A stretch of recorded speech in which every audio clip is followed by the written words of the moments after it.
Je continue sur l'étude que nous avons développée. Donc j'ai parlé du TMA, du TEI FU1029 qui a été né dans le premier virage. Ensuite le TEI FU1036 avec 2 canons qui étaient sur la nouvelle version du Cyrano, toujours.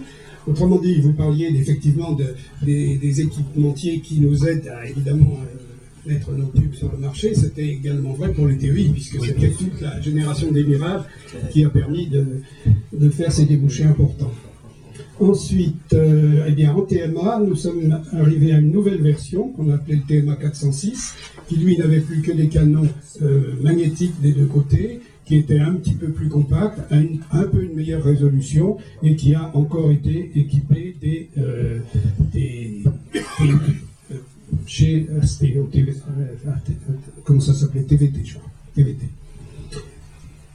À cette époque-là, nous avons également développé un TMA, un autre TMA, TMA 405, qui avait été, dont on avait modifié les différentes performances, aussi bien de résolution que de capacité mémoire, que de mémoire, etc., qui était le TMA 405, qui était fait pour transférer des images TV 819 lignes en 625 lignes.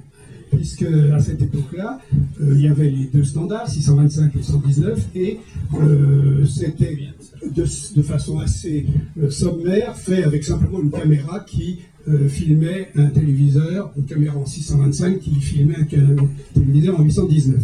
Donc nous avons développé ce TMA 405 pour ça, mais il n'a jamais été, on en a fabriqué une petite série, mais ça n'a pas duré longtemps. Et à ce propos-là, d'ailleurs, tiens, j'ai une petite question à vous poser. Une petite colle à vous poser. Est-ce que vous savez qui, en France, a imposé, enfin, a décidé de mettre le 819 lignes plutôt que le 625 qui était, à ce moment-là, le standard un petit peu partout? Qui? Savez-vous qui? Henri de France. Non. Oh, François Mitterrand. François Mitterrand, et oui, qui à l'époque était ministère de l'Information. Ministère de l'Information. En 1948, François Mitterrand a choisi, enfin, qui a adopté 819 lignes. Il était alors ministre de l'Information. En quelle année? 1948. Il était bien informé.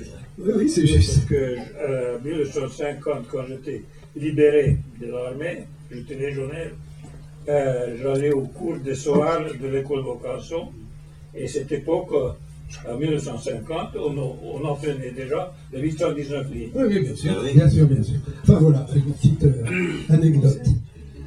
Alors, un petit détail aussi qu'il y a eu, et qui est tout amusant, c'est qu'à l'époque, donc, Michel l'a dit, il y avait la Welt aux États-Unis, on appelait ça la Welt en France, la Warneck Electron Tube aux États-Unis, et la Warneck Electron Tube avait probablement des difficultés de charge, puisque la direction de Thomson CSF a décidé à un moment de faire les TCM13 là-bas, à la Welt, pour lui donner de la charge, évidemment.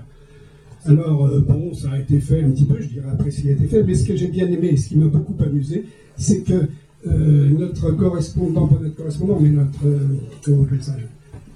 commerçant STTA, quand il y a eu cette décision de la direction, s'est bien douté que le STTA ne serait pas tellement content de voir ces tubes fabriqués ailleurs qu'en France.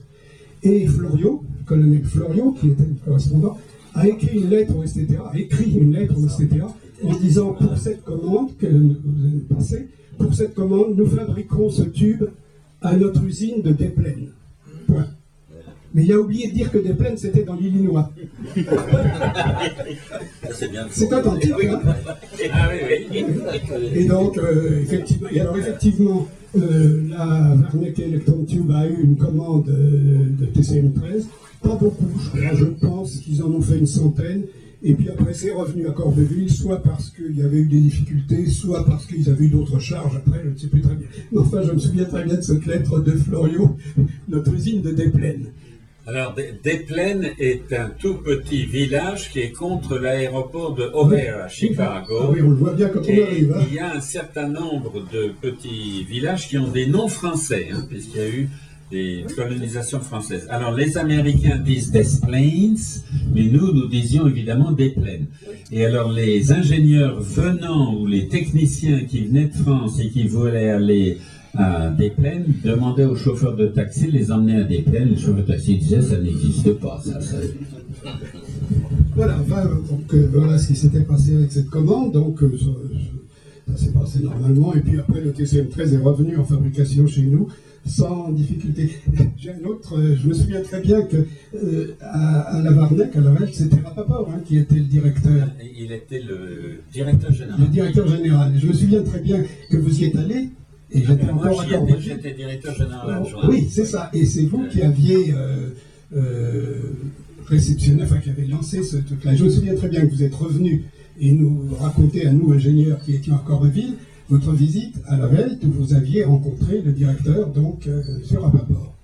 Et je me souviens très bien qu'il nous avait dit, bah oui, il s'est présenté, il a dit, I am Rapaport. Nous, on croyait qu'il bégayait. Je me souviens encore de ce que vous nous avez dit. Rapaport, on croyait qu'il bégayait. Vous vous souvenez pas? Alors, j'aimerais bien que vous ne fassiez pas de publicité, parce que vous êtes en train de tâcher ma mémoire. Alors, il s'appelle Rapaport. D'abord, il était CL13, maintenant il y a ça. Bon, j'espère que ça s'arrêtera. Bien, alors ensuite, qu'est-ce que je pourrais dire? TMA 408, qui a été fait aussi, c'est le plus petit, qui est là-bas. Toujours le même principe, toujours sur des matériels faits par TVT, pour des utilisations diverses, plus compactes, etc. Le TMA 426, qui avait été fait pour des radars de surface, donc alors même chose, on modifie la cible, on modifie les canons de façon à avoir à coller mieux aux besoins des trucs, et ça c'était pour les radars de surface, c'est-à-dire pour présenter, comme vous le voyez là-dessus sur les photos, des images de l'aéroport au moment de l'atterrissage des avions. Donc nous en avons fait aussi une bonne série. Donc vous voyez, il y a une très grande variété aussi bien de TMA que de TEI qui ont été faits. Et encore, on verra, TEI, qu'il y en a eu encore d'autres. Et puis, il faut également dire que les TMA ont été utilisés dans la visualisation portuaire.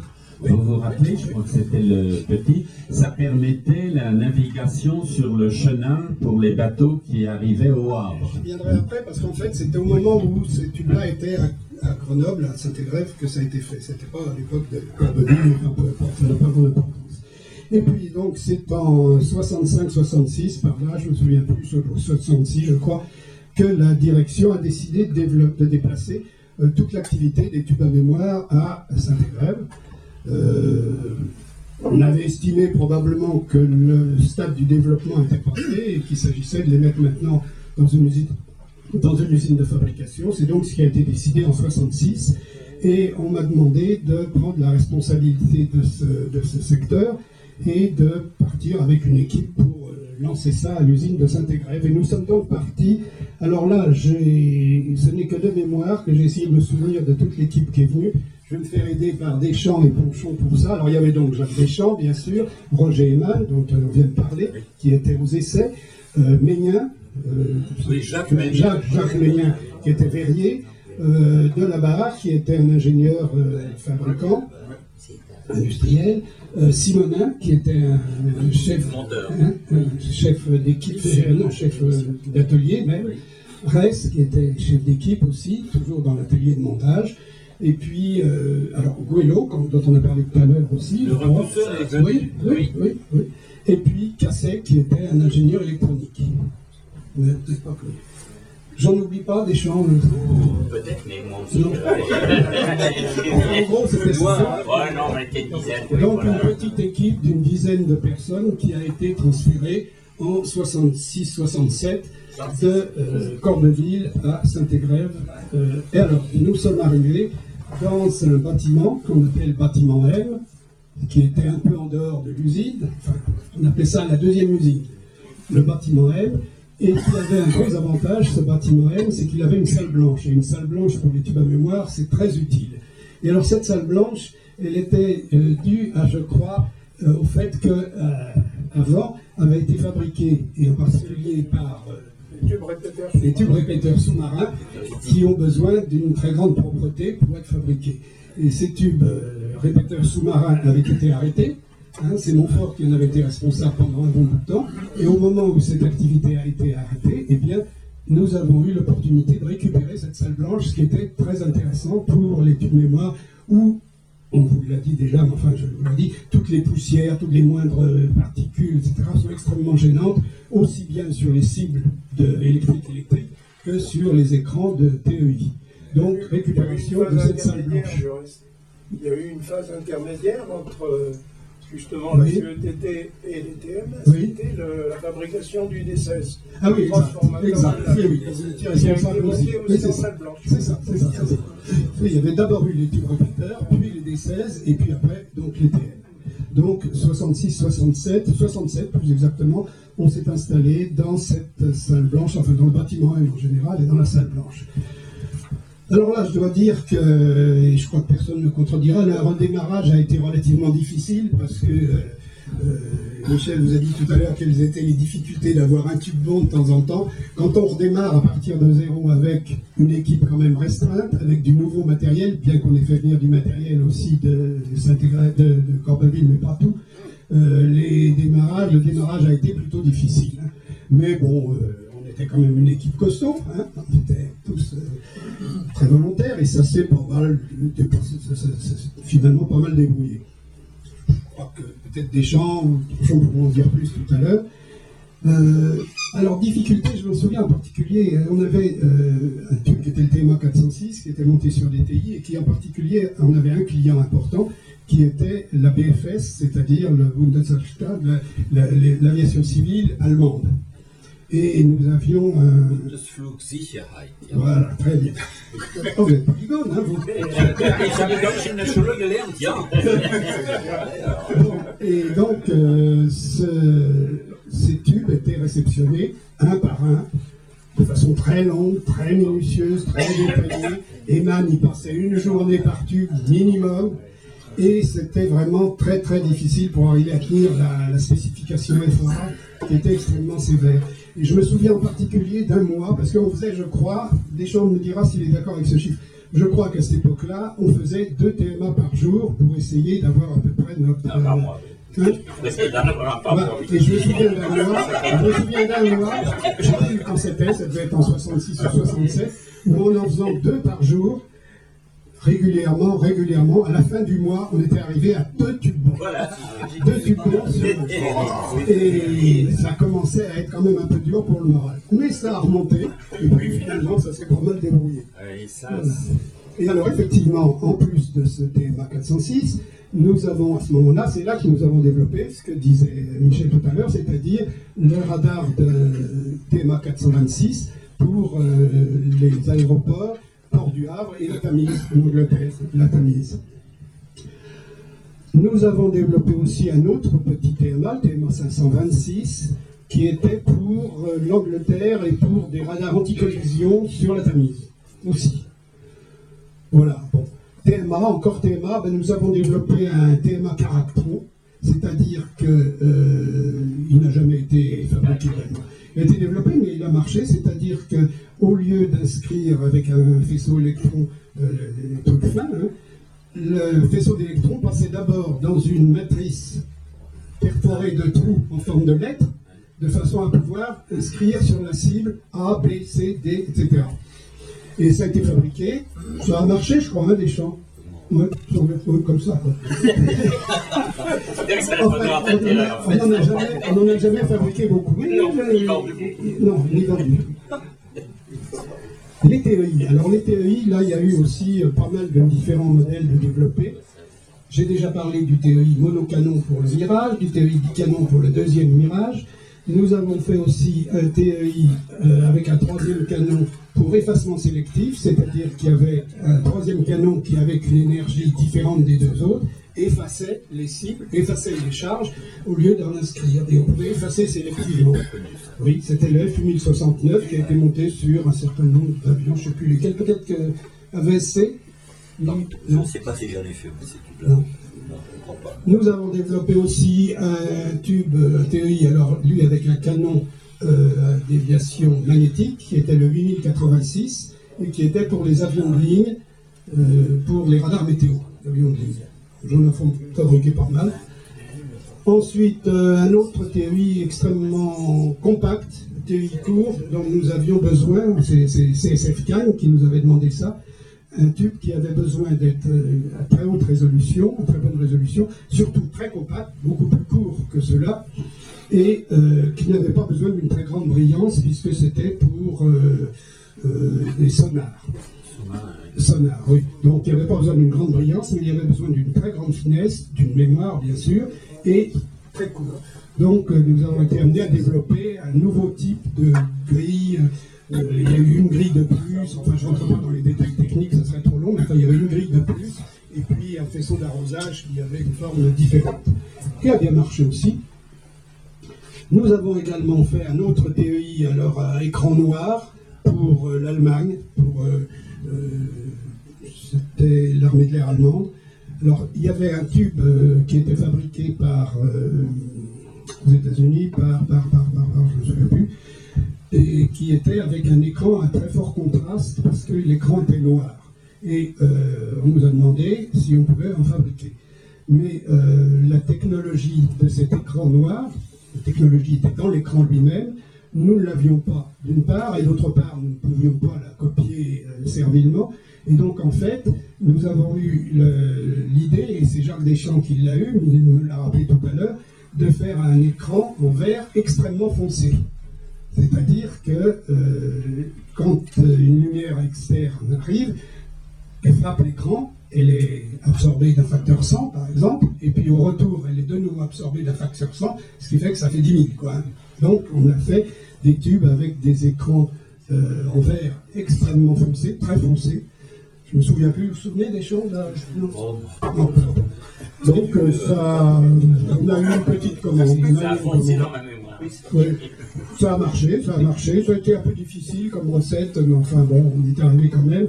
Et puis on a eu une petite commande, mais ça n'a pas été renouvelé. Nous avons également fait des TEI oscilloscope. Alors nous avons fait d'abord des TEI pour oscilloscope pour CRC, Saint-Étienne, et dans des versions rondes, c'est-à-dire que c'était inspiré du TEI classique. Hein. Et puis ils nous ont demandé rapidement évidemment de faire des tubes rectangulaires, donc on a fait des tubes rectangulaires, je pourrais peut-être en dire plus tout à l'heure, je crois. Et puis, donc ça aussi, ça a marché à peu près. Tout ça, ça marchait à peu près finalement, hein, on s'est pas mal débrouillé dans le On en a acheté. Excusez-moi, Ça a marché. il nous reste une vingtaine de minutes, donc on va voir comment l'impression est bien conçue. Absolument, j'ai presque fini. Donc des tubes oscillo, on en a même vendu des tubes oscillo, on en a même vendu en Chine à Iwatsu. Donc c'est pas si mal. Japon. Ah oui, qu'est-ce que j'ai dit? Chine, j'ai dit au Japon.